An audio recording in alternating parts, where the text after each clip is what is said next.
ছিল রাস্তা, হয়ে গেল নদী। কিন্তু কেন এমনটা ঘটলো? হলদিয়ায় এমনই বিরল ঘটনা ঘটেছে।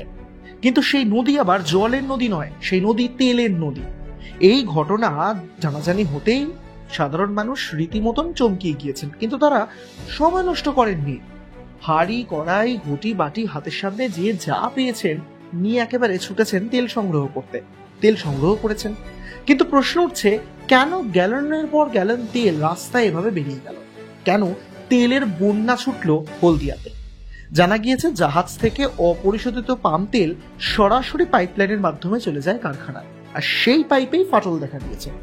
যদিও এই ঘটনা জানাজানি হতেই পরে কর্তৃপক্ষ এসে সেই এলাকা সিল করে দেয়, কিন্তু এই ঘটনা একেবারে বিরল।